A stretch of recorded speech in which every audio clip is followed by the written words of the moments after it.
Well, hi everybody, this is DearMamaSal, and we are live on a Friday lunchtime, which means it's time for us to talk about coping with feelings. And the feeling that I want to talk about today is the feeling of love, great love. It has been one of those days or one of those weeks where great love has shown itself to me in so many ways. And I thought I would just remind us all of keeping your eyes open and be aware that love is all around you. And before we get into that topic, I just wanted to make sure that if there are any birthdays this week, I'm not aware of them. The first thing I know in June is June 9th is an important birthday, is a birthday for Anna Marie. And for Jodie, it's also a very important day because that's the anniversary of her being cancer free. And I believe that's going to be 8 years. Am I correct, Jodie? Coming up on the 9th. So, oh, okay. Jodie's just letting me, for those who don't know, Jodie is our admin. She's just letting me know that they've got great thunderstorms going on there and her service is dropping in and out. So, not a problem. So, by the way, for those of you who know or remember Louisiana Laurie, who passed some time ago, I heard that her husband Bubba died this week. And so I just wanted to make sure that those of you who knew Laurie um, were aware that that had happened. So our thoughts and prayers go to the family. Um, right. So, first of all, the magic of love. It is said, be in love with your life, every minute of it. How many of you feel that regardless of your circumstances, regardless of how rich you are or poor you are, or how healthy you are or not healthy, how many of you feel that you're pretty much in love with life? And if you can say yes to that, you are living a good life. You are living a life that revolves around keeping you happy, keeping the stuff out, and being aware you are not your illness. All right. What you are is somebody living with an illness. And it's really important that you know that. I think great inspiration to me has always been Jodie, who copes with so much. And as you heard, she will be um, cancer free for 9 years next week. But here's the thing, she's not illness free. She still has lots of other things that came up as a result of that. And so, Jodie, always my inspiration, and I thank you for that. Um, Somebody said that we should not make love be our weakness, it should be our greatest strength. And so, as you go through your life, do you feel that you give as much love as you can, regardless of whether you're receiving it? I think all too often, what happens is that we go, well, why would I be nice to that person? They're not nice to me. One of the things that somebody taught me was, be nice to them, let them have the problem. Because don't let them change who you are. Jodie's saying, yes, Sal, I agree about not letting your illness become your identity. Very important. You taught me that, and as you will hear, so did this family about whom I am going to speak. So I'm going to talk to you about this family that I met. It's one of the great joys that I've had in my life coming here, is that I first of all met Sharon, and some of you will remember Sharon. She was, I first met her when I can't remember exactly when, I think of one of the driveway get togethers that we have occasionally. And then I met her again when she was helping the older, uh, an older person uh, clear up their stuff. They were about to go into a home. And I just she was just doing everything she possibly could to help, even though she was, with a walker and all sorts of stuff. But you could tell that she did what she could, even if she wasn't capable of doing very much. And I think, again, that's something for us all to remember. Just because you can't do much doesn't mean you shouldn't show up. All right? Doesn't mean you shouldn't show up. It's just like, even if you uh, are seen to care enough to be there to support somebody. Jody's saying, thank you. And she's saying, thank you, Sal. You're my inspiration every day. If I have inspired you in any way, that's a supreme compliment. And I know now that my daily plan and struggle is not in vain. I want to tell you something, Jody. It is so important that you understand that you go through good days and bad days, but that's just your life. And Jody's saying, you have improved my quality of life. Of that, there is no doubt. Well, the feeling is mutual. And so, when you look at it, people, you don't have to be well or happy or thin or, you know, have great hair or whatever to be a friend to somebody. You need to show up. And that is the love, to actually show up. You will remember that I had an issue last summer about trying to get my garden weeded, and she showed up for that with her walker. And as she said, I can't do much, but I can I can supervise. And I thought that was so cute. And we put her in charge of holding the plastic bags and the tools and everything. And then we went ahead and did what we needed to do. But she was there, even though she couldn't, with her walker and everything. And my front yard is all what do you call it? It is lava rock. All right. So obviously she couldn't put her walker on that, and yet she was there and funny and chit chatting and handing out water bottles and doing what she could to help. And a great lesson there. Do what you can. Hi there, Melba. And then I also met her a couple of times the driveway get-togethers that we have occasionally in this community. And through her, I met her husband, Reg, a charming man, an engineer, I believe, in his time, but full of stories and always so dapper. You know what I mean? Here's a man that has kidney dialysis 3 times a week, and yet he always looks so well put together, as did she. And I have to say that he always looks so like he cares about himself. Do you know what I mean?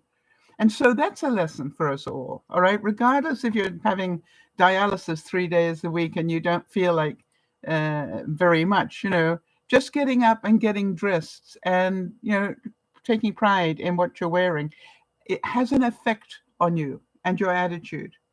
And then some of you will remember that they invited me for Thanksgiving last year. And it was so wonderful. And I was the only extra person there. I was the sort of family for the day. And it was a great meal, and we chit-chatted the whole time, and everything was just awesome. Hi, Jeannie. And then, I just really realized that here she was struggling with incredible cancer. And yet she was doing so much. She walked every day, that she could. And, she quite regularly, just brought her, her walker down to my place. She'd give me a heads up and say, I'm about to come down your way. And so to me, it was like, it wasn't what she didn't do. It was what she did do that really made me appreciate her. Always looked well in herself. You know what I mean? Regardless of the cancer. And then I got cancer last year, and she was there for me in ways that only somebody who's been through cancer can understand. And she was just so kind to me. And I just know that part of the reason that I handled what I handled the way that I did was because I had her as the role model, as I have had Jody as a role model. And so that was, really about, hey, don't complain about it. It is what it is. Just get on with what your life you have, what you are able to do. And that's a big thing to remember. Don't hold on to your past life because that's gone. All right. What you need to know is the life as you know it right now. If this is as good as it gets, so you're going to enjoy it. Think about that. If this is as good as it gets, are you going to enjoy it? And there's a quote here that says, don't miss out on something that could be just great, because it could also be a little difficult. All right. So sometimes we have to go through the difficult stuff, and that's self-love. And then, Christmas, I saw her sometime around Christmas, and that was fine. And then the next thing I knew, just after Christmas, there were ambulances and police cars and all sorts of things up the street from me, and at night, and I'm going, what's going on? And I found out the next day that she had passed. And that was such a shock to me. Didn't get to say goodbye. So remember that, people. We never know when it's going to be the last goodbye or the last, did I tell you today that I love you? But, through her passing, she hasn't gone in my mind. I see her all the time in my mind, and I chit-chat with her in my mind. And through her, I got to meet her daughter, Kelly. And some of you will remember that in the frozen time of February, after her mum had passed, Kelly came up to help with the house and help her father. And she came and shoveled my driveway without even my knowing about it twice while she was here. And to me, that was unbelievable love. And I thought it was my neighbor 2 down from me that did it, because he was inclined to do it every now and then if I couldn't. But no, she knew that I'd had, a mastectomy, and I shouldn't be shoveling snow. I was, too close to, I was just a month out of the mastectomy. So she did it for me. And I don't know, to me, it was just like such love. It runs in the family, obviously. And then she helped her daddy, Reg, move into his new home. And I guess that would have been round about early spring that he moved there. And then out of the blue, I got a call from Reg. And he asked whether I would come visit. And I thought that was so cute. And I said, I'd love to. And I could, funny enough, hear my mother. And I don't know if any of you relate to this. My mother would see that as totally disrespectful of Sharon. And I'm going, no, opposite. It's because I loved Sharon and him that I would go and visit. Of course I would. And so it's funny how my mom's stuff, still plays in my mind every now and then. I'm certain you all relate to that in your own way. It said here that when you love what you have everything you need. Isn't that true? When you love what you have, remember to love what you have, because it really is everything you need. And so, anyway, I got this invitation. And then the funny thing was, when Wednesday came last week, I had got terrible allergies or a cold, and I wasn't quite sure which. But I did know that I didn't want to be visiting somebody in their 80s with a really bad cold going on. So what I did is I texted him and said, hey, I'm still willing to come and happy to come, but I just need to tell you I have what I believe to be a cold. I later believed that it was actually very bad allergies. but I was coughing and choking and sneezing and, all the rest of it. And I said, would be your choice. Would you like me to delay it by a week, or should I still come? And so he said, no, it's fine. Delay it by a week. So I said, okay. And I did. So I took the rain check. So on Wednesday, I went to go visit. And he's in what I call, how do I describe it? He's in an older person's community living thing. It's like a regular thing of flats, apartments, all right, apartment block, but it's got everything in it. It's got its own gym, it's got its own theater, it's got its own craft room, it's got its own. It was actually amazing. It got its own woodworking area. It's got its own gardening place. It's, in other words, whatever your hobby is, there is, there's a room for that. If I can word it that way, that we got a room for that. And the people were just so charming when I went to check in. When I say check in, because you need to sign in and sign out again.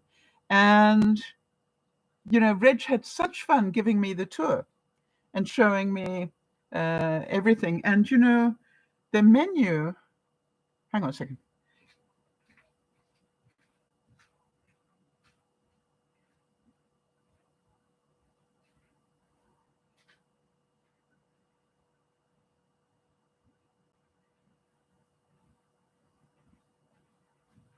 The menu was posted in the elevator. But to give you some idea of, the sort of food that he's eating, it was like, you have the soup of the day, carrot ginger or Scotch broth. Oh, Scotch broth sounds good. I haven't had that for a long time. With your choice between turkey, lettuce, and tomato sandwich, or grilled corned beef and Swiss cheese, right? And then for dinner, they had tomato onion marinade salad, a roast lamb with turnips, peas, and mashed potatoes. It sounds good to me. Or a seafood lasagna. And then you finish with strawberry rhubarb pie. I'm going, I could handle that. Anyway, so I got to his apartment. And in the apartment, I don't know why, I expected a little box, with just enough room for a chair and whatever. This was an amazing sized apartment. And it had a huge bathroom. That's the first thing. Why? Because it needed to accommodate a wheelchair if the resident needed to be in one. And the bedroom was big enough to accommodate a wheelchair. Think about that. Somebody designed these units really well. And then it had a full kitchen. I don't think it had a dishwasher, but it had a full oven, and a full apartment size fridge. It didn't have, just a little cooktop, range thing, like a coffee maker, like you'd have in a hotel. It had a full oven and a full kitchen area, like you'd see in a studio apartment. It had its own deck, which was, a good sized deck. You could get 2 people there easily. Okay, so Jeannie's saying my aunt and uncle, now deceased, were in that kind of facility. It was wonderful, and sometimes they could have people over to join them for dinner. Yeah, that's the whole point. They encourage people to bring people over for dinner, and I'll tell you why in a second. So anyway, I was stunned at how big the apartment was. There was room for a dining room table, but sort of to the side. I'm thinking, a 1-bedroom apartment size, bigger than I thought it would be. All right. And so the question to me, being who I am I allowed to ask you how much are you paying for this? Because obviously it's going to become relevant for me. And that's what I said to him, because I'd like to know what I'm in for. And he told me, and I went, oh gosh. And he said, wait a minute, let me tell you what I get for that. Okay. First of all, he said an engineer, so he'd done the numbers. He reckoned there was one staff member for every 2 residents, right? If you counted all the staff, people in the kitchen, people in recreation, he counted he did the numbers. He reckoned one staff person for every 2. The person who built this built it because he tried to get his dad into a facility and he didn't like what he saw. And so what he decided to do was to build one. And he apparently has built others as well. All right, so you get a large condo-style complete suite. All right, you heard about that. Nurses and care aides and stuff. All right, and they not only have nurses, aides to help you if you need it, but they also have registered nurses in the facility. That surprised me. They have people available to help you 24/7. If you need something. And it's about if you need anything, right? They literally will come and take your laundry and go do it for you. They will, he was saying they have an outside deck on on his floor. They had an outside deck. And he said he really wanted to grow his own tomatoes. So they said, not a problem. And then next week there was, what do you call it? A waist-high planter already for him with the soil in it. And they bought him some tomato plants. And I said, wow. And how do you pay for that? He said, no, they didn't let me pay for it. You see, they consider that part of his mental health. Does that make sense? I was pretty stunned with it. Obviously, the meals are great. They have full-time activity staff. And it's not just for you've sort of seen the exercises and stuff, but they had a full gym and everything in there. It was amazing. Full housekeeping. So they make sure that the apartment is, properly cleaned once a week. Health-wise, that's important. They had obviously a bus that takes you to, Walmart, and they have sort of, and I'll talk to you about that in a second. They had a bar, you name it. It was just like its own community. It was incredible. Yes, Jody's saying that's incredible to count that as mental health care. He said that whatever he wanted, they couldn't do enough to help him. You know what I mean? If he wanted to have dinner in his room, they'd bring it to him. And I said, oh, do they charge for that room service? No. If you want dinner in your room, in your apartment, they'll bring it to you. It's just like, I kept thinking, it sounds like they can't do enough to help you. Pretty good advertising. They had a hair salon actually in the community. I'm just looking here what I missed. They have a foot nurse, a massage therapy, a tuck shop. That's really good. And if you need it, they'll have people that will help you take your meds, and if you need help bathing or anything like it was all, and it's all part of the deal.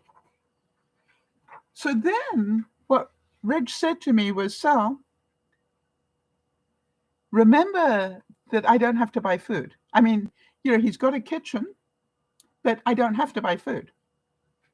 3 meals a day are provided. And I didn't get the menu for breakfast or lunch, but you're pretty sure that, pretty good meals. So he said, you want to work out, by the way, he doesn't pay anything for electricity or heating, doesn't pay anything other than his, monthly charge. And I went and did the numbers on that, being me, and I'll talk to you about that in a second.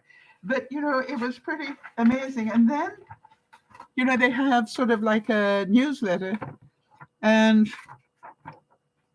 that's all about what they're up to. And I was just going to try and find out some of the stuff that... Now, the reason I'm saying this, because it was not what I had. Oh, a movie night. Games. They have a lot of games nights and things. Okay, so really nice newsletter. I mean, it's like a booklet. And let me find the schedule of stuff.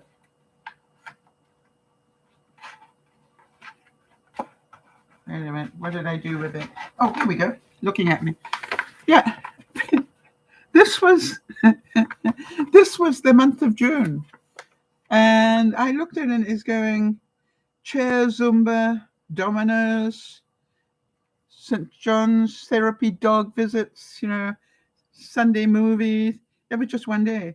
The next day was fun, fit, brain games, armchair entertainment. It's just like something going on. There was a tour out to Walmart, a tour to, what else did I see? Hang on.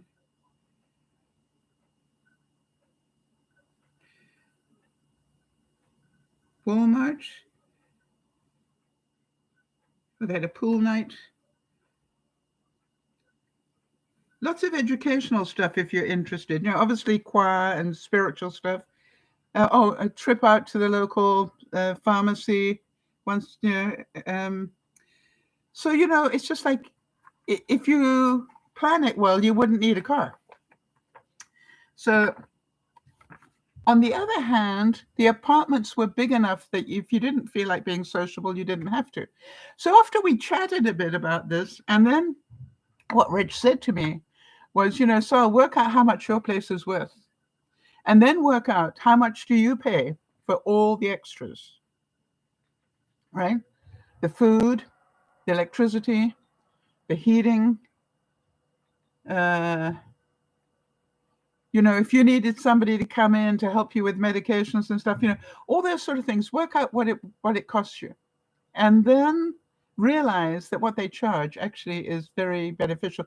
Plus, you have got community, literally, you've got a lot of people. I said, in a way, and every door has a little hook on it where you put in if you've left the room. Why? Because they want to make sure you're okay. So if they come to do a wellness check on you and you're not answering the door, the little note, it's like a hello, this is me, but I've gone out.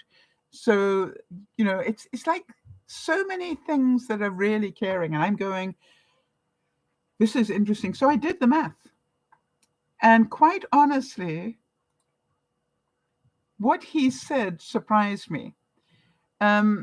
Because he said, what do you reckon your place that you live in is worth? And I told him, and he said, that would last you the rest of your life. And I'm going, no, it wouldn't. And he said, actually, go and do the math. Yes, it would. Now, I'm going, yeah, but by the time you've paid that monthly thing, it wouldn't. And he said, if you put your money, when you sell your place, into the hands of a good financial planner, it would keep you going for the rest of your life. So there was great love in that. And I said, I can't thank you enough, because obviously at my age, that's something I've been worried about. And I didn't realize that I could live this well for that sort of money. And I said, I expected that sort of service to come at twice the price. So there was great love in what he told me.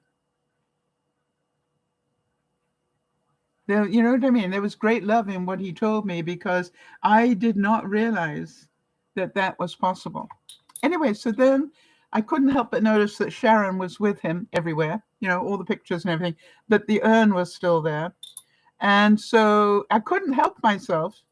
I literally went, hi, Sharon, as I passed her by. And it was just like, can any of you relate to that? It was just like, yeah, I see you there.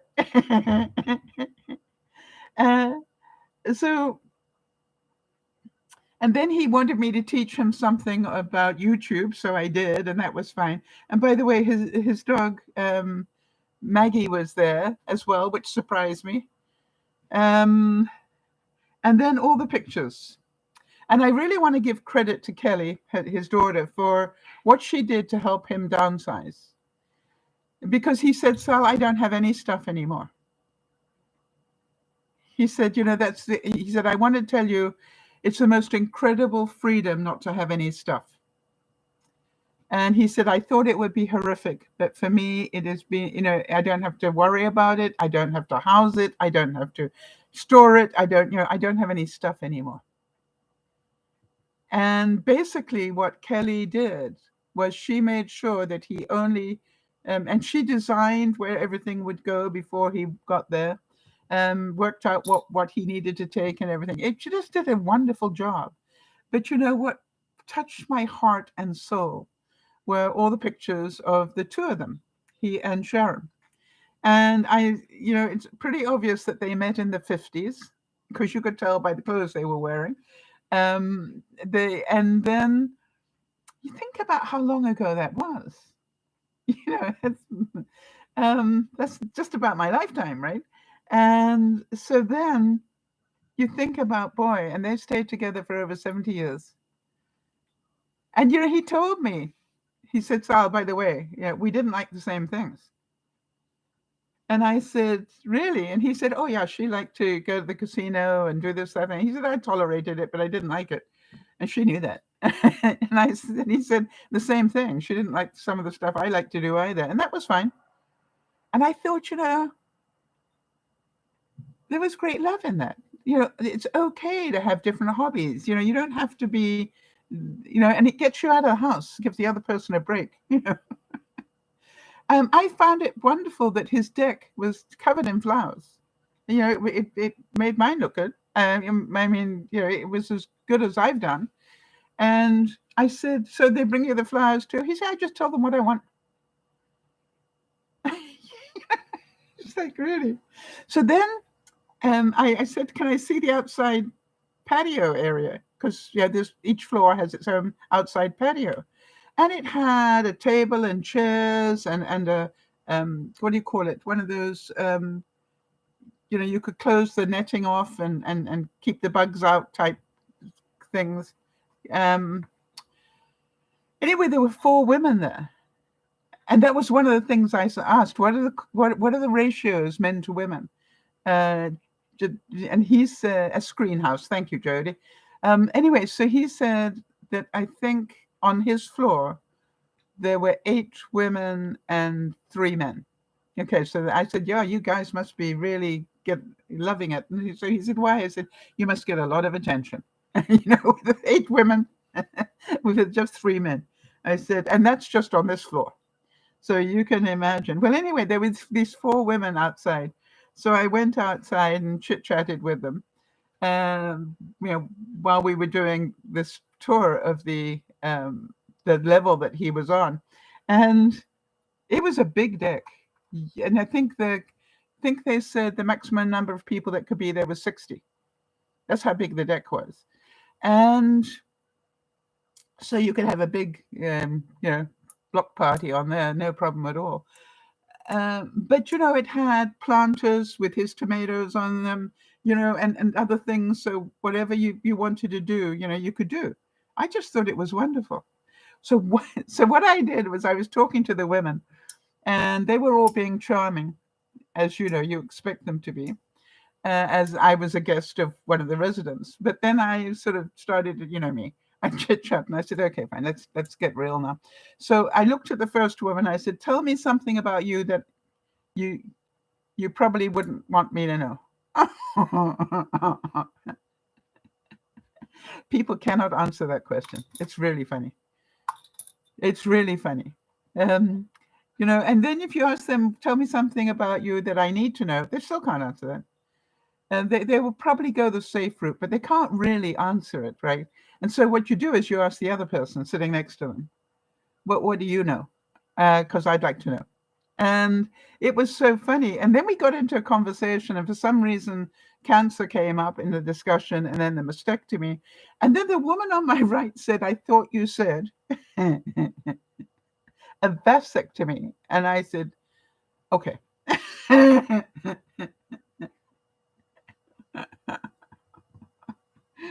I shall forever be known as the transvestite. Um, well, everybody was laughing. But it was just like it's the memories are made of this, right? Yeah, me, the transvestite. Um,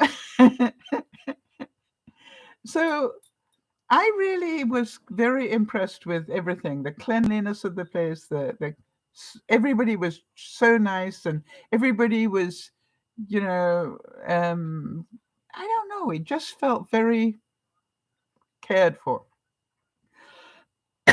So anyway, I had finished talking to Reg, and I didn't want to overstay my welcome, so I went to go, and he said, "Hey, do you want to come back next week and have dinner?"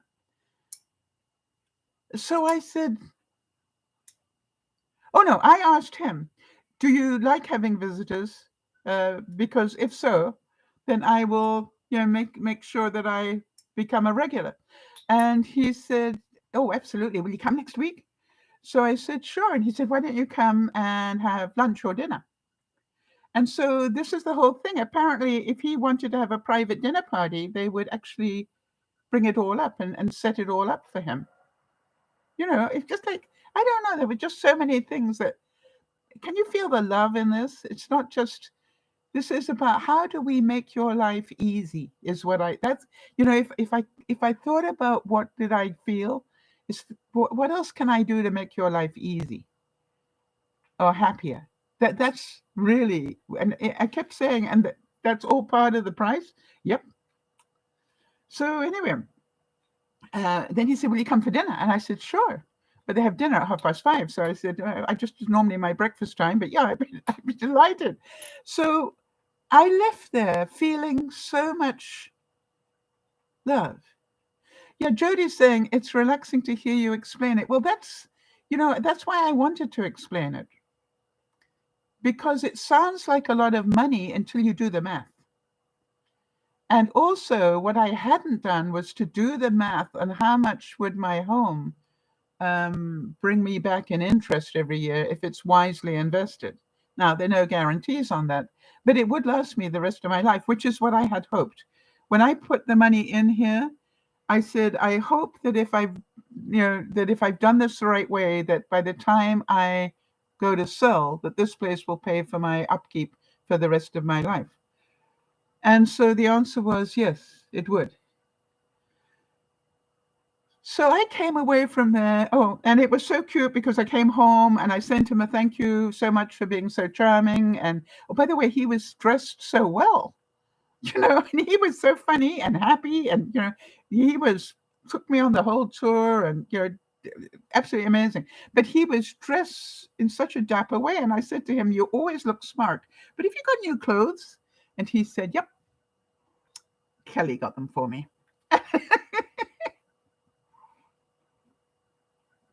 So he was looking very cool, if you know what I mean. It was like he wasn't wearing old people clothes. He was very modern, not modern as in inappropriately so, but he just looked very up to date. And I said, "He looks really good."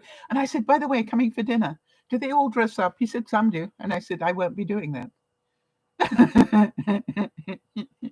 Is that okay? And he said, "Absolutely. You always look so well put together." And I said, "Okay, so I don't have those sort of clothes anymore."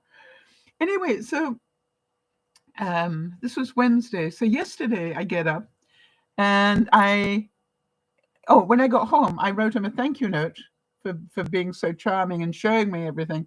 And he, wrote me back a note saying what fun he'd had and, look forward to next week. So that's fine.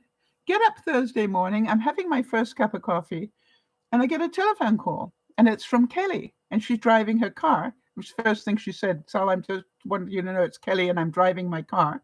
So I said, "Okay, honey." She said, "My daddy had such a good time with you yesterday." And I thought, isn't that cute that she would phone and tell me about that? So I said, "Well, I had fun too. I'm glad that he enjoyed it." And she said, "I need to tell you that he passed this morning." I said, "What did you just say?"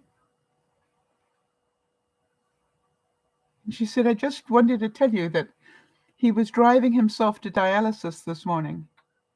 And on the way there, he died.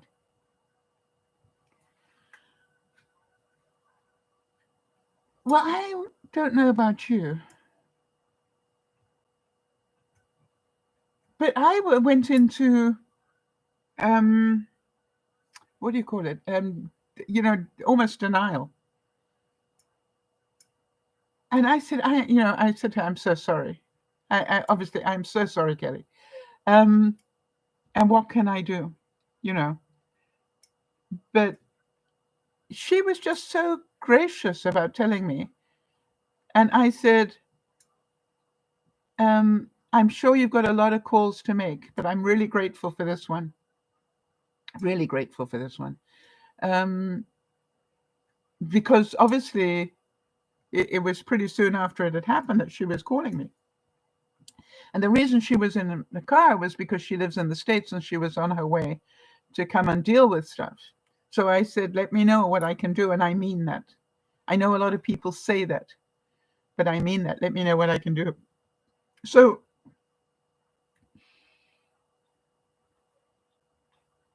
to me, I texted her later last night and I said to her, I found out what had happened.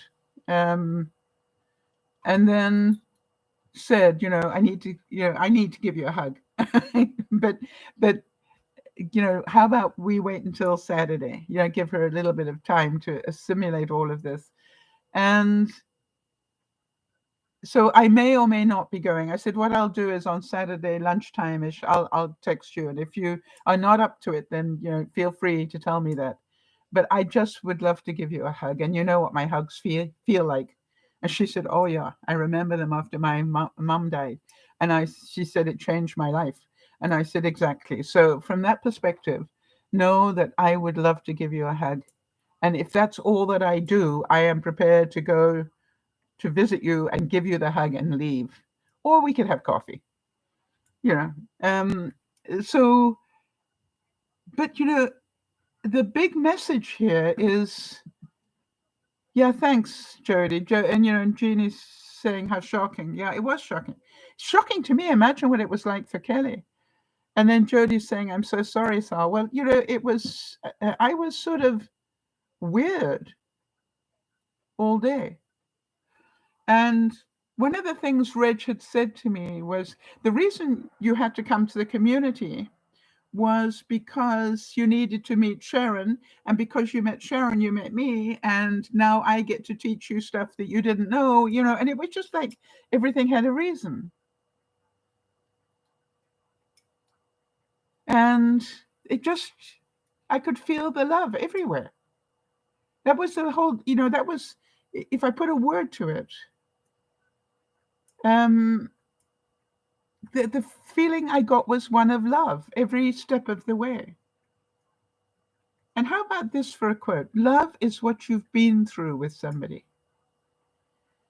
I call that love juice. When if you've been through a lot with somebody, it takes an awful lot for them to upset you. You know what I mean? You forgive a lot. If you've been through the thick and thin with them, you go, okay, fine, having a bad hair day. I'll check back in a couple of days. But if you build enough of it, and yet I kept saying on Wednesday to Reg, I never quite understood why Sharon was so kind to me because I really didn't know her very well. And by the way, I did an experiment today. I've been having problems with the color of my face and makeup. I'm not wearing any makeup today. And so what I'm realizing, it has to do with these lights that I've got and have all the time. And that's what's causing my black eyes. It's got nothing to do with makeup. Good to know. All right. I just thought I'd say that on the side. But can you feel the love that family you had and still do? So I'm realized, to my sadness, and that's very selfish, that I probably won't see Kelly again, which is why it's really important for me to go and give her a hug. Because she won't have reason to come back to Canada. And I don't know, just broke my heart. I got a quote here. It says, "Imagine if we obsessed about the things we love, about ourselves." And so part of me goes, does it make sense to you that I had difficulty understanding why Sharon would love me enough to invite me for Thanksgiving? And then the answer was, well, you loved her enough to go and be part of her life at a time when she was struggling, and you made her laugh, and you did things to help the family, not obsessively so, but she knew that you were there for her. And then I realized, love isn't a one-way trade, is it? It's two ways. And one of the things we need to do is to accept, when uh, Sharon offered to help with the garden, and I knew she couldn't because she was incapacitated, I didn't say no. I said, "Oh, great. You can be in charge of water." And, in other words, I knew she wanted to contribute. So how many things do we say no to when people are trying to show us that they care? I found, for example, my next door neighbor behind me here um, said to me the other day when I was busy doing watering and stuff, and he said, "Sal, I've got a whole lot of hanging baskets here that I'm going to put into the recycling, but if you would like them, um, you know, feel free to take them." And I said, "Do I need to do it today? Because I'm a little bit pushed today." And he said, "No." So yesterday, when I was out, I went and had a look, and they're beautiful hanging baskets. So a part of my exercise program yesterday was to fill them and put my strawberries in them. And now I've got strawberries that are not only going to be pretty white flowers, but then red berries that won't last very long. One of the reasons I grow strawberries is so as I'm watering, I can have a snack. I think I normally bring the first one in to show you, and after that, they're just my reward for going out in the summer and doing the watering. But can you feel the love that my neighbor, didn't throw those away without checking whether Sal would like them? Because, Sal loves everything like that. So the next quote says, "Be in love with the moments of your life." How many of you can feel that although I was shocked and stunned and so sad to hear about Reg passing, the love I felt was that I'd asked him a question that I probably shouldn't have done, now that I think about it, but it's so. And I did say to him while we were talking about Sharon, I didn't hear how she passed. Would you tell me? And he said, sure. We'd gone to the hospital because she was having a bit of a problem. And I brought her back from the hospital, and we got her inside, and she went to the bathroom, and I went to go and make something to eat. And then I heard her call, so I went to go help her, and she was on the floor, not dead. She was just on the floor trying to get up. And she was trying to get herself up with the walker. And so he helped her into the bathroom, out of the bathroom, and just literally was helping her onto the bed. And he had his arms around her, and she died. And I looked at him and I said, "Are you telling me she died in your arms?" Well, I mean, is that love or what? And he and I both shed a tear. But I said, "I'm so glad I asked you the question. And thank you so much for sharing it, because I cannot think of anything better, that you were helping her, and she passed." And then I thought about it and I went, wow. And the next day he was driving himself to dialysis. And apparently they know from the actions of the car that he must have felt this incredible headache, because that's what happens with what happened. And then he literally tried to get the car off the road. And just at the last minute, he had the stroke that killed him. And he just ended up with a very slight bump on something. But he was gone. And you go, no suffering, no suffering. Nobody else died in that. It was just like, boy, did those two do it well. And I can't help but think, and I don't know if you agree with me, but I can't help but think whether their attitude had a lot to do with it, right? They always got up and got dressed and looked good. They always did as much as they possibly could. When we were trying to work out when I would go and visit Reg, he said, well, I've got dialysis 3 days a week. And I said, okay, well, I've got broadcast 2 days a week. Let's see if we got one day where neither of us are doing very much. And that was a Wednesday. So, it was just like, hey, people have got lives and you don't have to change everything around. But, I knew that I'm free on Wednesdays or Mondays. Mondays normally is my day off anyway. But, it was amazing. And when I thought about it all, when I processed it all, I'm going, what do I have to be sad about? I know, here, by the way, I did say to Kelly, am I allowed to make you smile? Because I have a need. And she said, sure. And I said, I just need to tell you that my visits don't normally cause this. And she just loved that. But, it was just like, I realized that I got to see him. I was one of the last people to see him. And what I saw was a very happy, engaged, full faculty, beautifully dressed, very well-mannered man. And Jody's saying no coincidences. And that is why I want to go and give his daughter a hug. Because I want her to know how happy he looked and sounded and how at peace he was with his life without Sharon. And how, it is important to me. I know she probably knows it. But it's just like, I was so honored. I was so honored that I got to see him the day before. Literally less than 24 hours before. And you remember I mentioned that about the Queen? 3 days before she died, she was busy all dressed up. Even though her hand was completely black already, she was all dressed up and meeting the new British Prime Minister. So, there's a lot to be said about get up and do something. Get up and do something. Get your clothes on. Put your makeup on if you wear makeup. And if you're a transvestite, that's going to be a big thing for me now. But, I can't help but thinking, I don't know if any of you agree with me, but the greatest gift that he gave me was to know that he was that happy.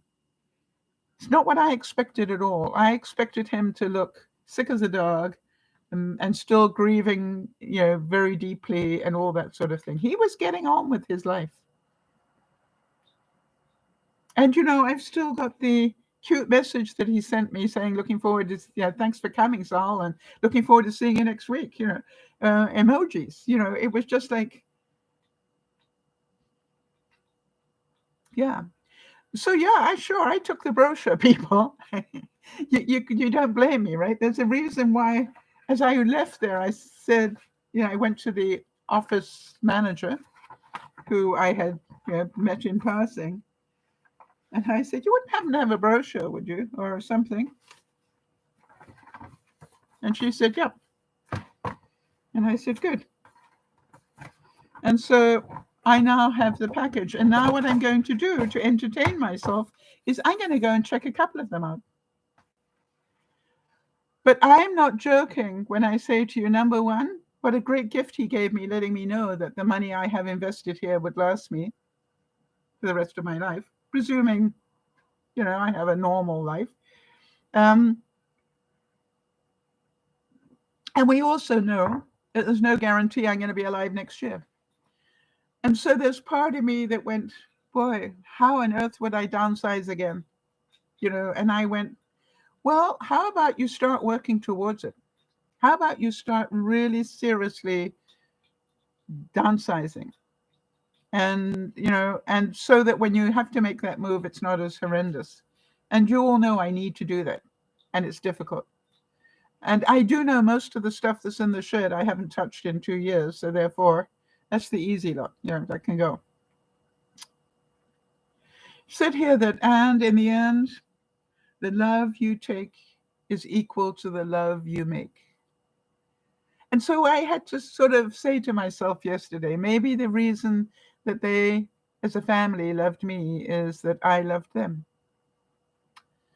And they felt that, even though I wasn't particularly trying to show it. Yeah, Jeannie's saying, because we are older, we can share important things with others. Well, hang on a second. I just dropped something.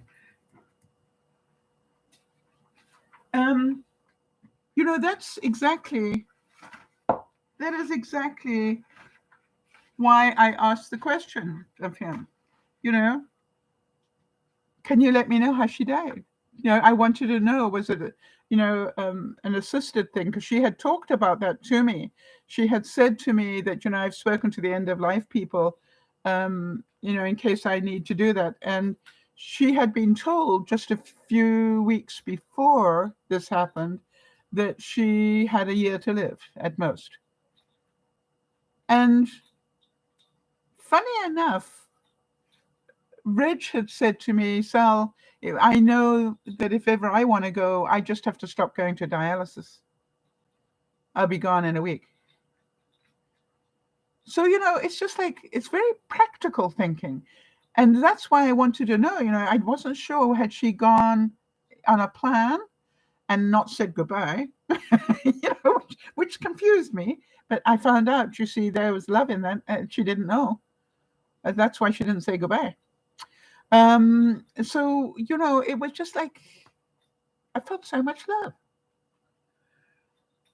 And for those of you in the room right now, or those of you who are willing to talk about this, what do you hear in the story that is of value to you? And maybe if you're listening on the replay, all right, what touched you and made you think about what you need to be doing to work out what your next step is? Now, I'm fortunate. I understand that. I am fortunate that I do have a little bit of money stuck in here. However, living in Canada, you don't get thrown out on the street. There are plenty of facilities, but not with the sort of care that I heard about. I think that was the thing that really blew my mind, was whatever you need, you pick up the phone. It's like a 5-star hotel with, that's what it reminded me of.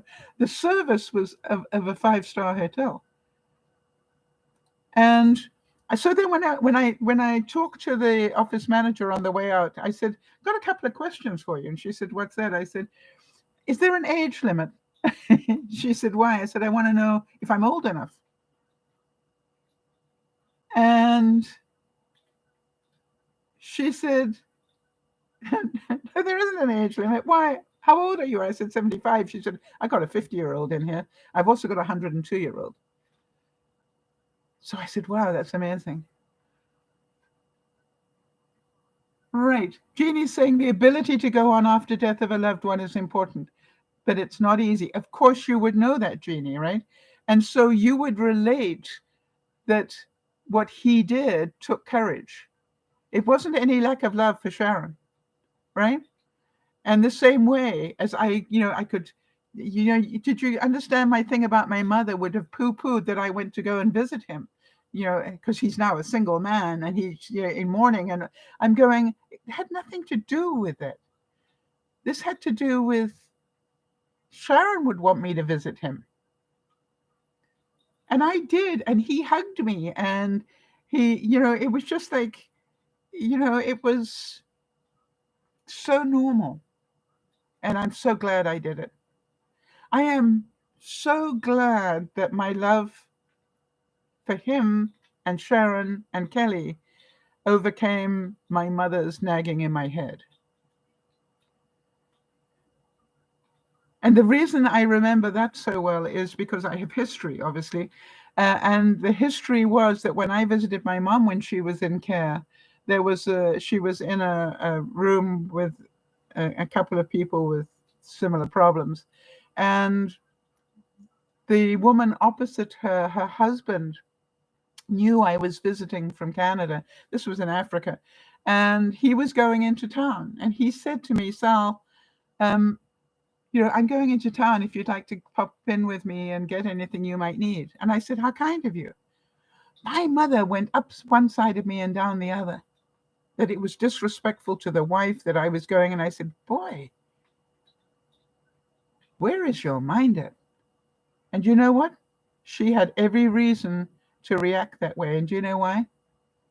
Somebody stole a fiance from her. Her best friend did. So, history is difficult to deal with, isn't it? And so what I was so pleased about, and I want, is that the family didn't, Kelly didn't see my visiting him as a negative. They saw it as a positive. But I saw almost that reaction from my neighbor when she heard I'd gone to visit him. And then I said, you do know that he invited me. And I had not had any contact with him. He contacted me and asked me if I would visit. Oh, where do people's minds go, right?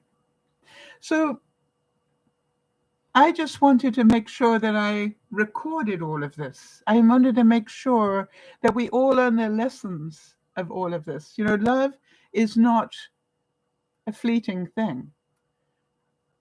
Love is not something that you only do with people you like. You sometimes, do it with people you don't like. Jeannie, I missed something that you wrote, and I'm sure it was generous. All right, there we go. There was a grocery store cashier who invited me for Easter dinner if I didn't have plans. I did already make plans, but she said, because you're a really good person. I was blown away. Yeah, why were you blown away? Because it's true. Right, Jeannie? But the same way I can relate to that, Jeannie, because I kept going, why did Sharon love me so much? Or why did Kelly? And even last night when I was texting Kelly, I asked her a question, but before I did, I said, do you trust my integrity? Oh, by the way, I said to Kelly, who else in the community have you told? Because, Sharon had very good friends here. And she said, nobody, Sal. And I said, would you like me to tell them, to take that load off your mind? And she said, I would so love you to do that. Thank you. And I did, and what I did is I told everybody and then said, whoever you know that should know, please make sure they know and get them to do the same. And so the love that we give is love that we receive. And sometimes we don't feel we deserve it. Did any of you relate to that? I didn't think I deserved the love that Kelly gave me, shoveling my driveway at that time. But when I talked to her about it, she said, why wouldn't I? You love my mom. How do you know that? She said she always talked about that. So somebody I hardly knew, I didn't have years of history with, felt the love. Isn't that beautiful? But I think the reason that she felt it is because she gave it. And she wasn't all mushy about it either. Yeah, Jody's saying, I can relate to that feeling of not being worthy of that love. Good. And that's why I wanted to talk about it, that sometimes the people that we least expect. Yeah, and Jody's saying it's something that I'm working on. Right. And to believe that we are worthy to receive it. And it doesn't come the way that we expect it to. Right? It doesn't come in the face that we expect it to. It doesn't come in the whole way. And Jeannie's saying, when we buried York, that was her husband, I started to cry. John tried to hug me. I said, no, I don't want to be touched right now. And that is the other thing really important, right? I said to Kelly, on Saturday lunchtime, I'm going to text you. And you can decide whether you want to hug or not on Saturday, right? Because what you might say today might not be the same on Saturday. And she said, well, my husband will be here. Is that okay? It's just like, I don't care, really. I just want to give you a hug. But if the worst is that she doesn't want me to come because she's grieving to a level where she doesn't want to be hugged, I said, well, we've had that one before when you were grieving your mom and you felt better after I hugged you. That's what you told me. I just wanted to return the favor again. So, it was just like these little things. What is it going to take in my time? It's going to take an hour of my day to get in the car, go where I now know how to get there, go, I know where to park, go, and I know how to sign in, and then go and say hi, give her a hug, and have a coffee or not. Yeah, Jeannie was saying she just wanted a private moment. Do you know something, Jeannie? When I went to help Yvonne bury her daddy, I said to her before we did it, I'm here. If you need my strength, stand next to me. Otherwise, I'm staying out of your way. This is your moment.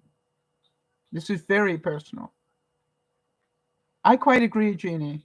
Of course you wanted a private moment. And one of the things I said to Kelly before I signed off last night was, it is okay to cry. It is okay to grieve. I said, make sure you remember that. Make sure you understand that grieving is what it is. And it takes as long as it takes. But how many of you also know that what Reg did was to get on with his life and to make new friends and to can you imagine eight women to 3 men? And I'm certain he got a lot of attention. Why wouldn't he? And so you look at it and go, there are lots of lessons for us all here. Lots of lessons. Of love, of moving on, of decluttering, of you name it, all of it. And that's what I wanted to share. This is DearMamaSal saying thank you for being with me and feeling the love that I felt. I will see you. Oh, by the way, I've got to show you.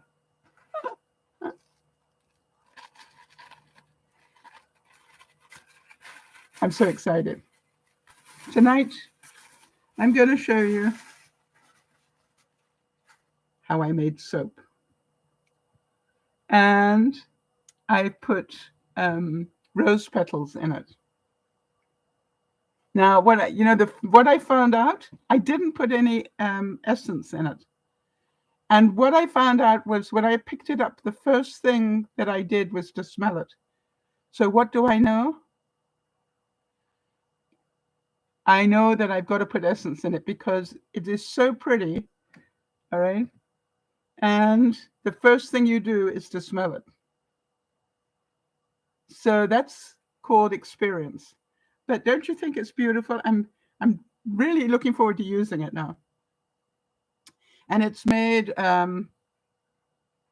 it was really painless to make.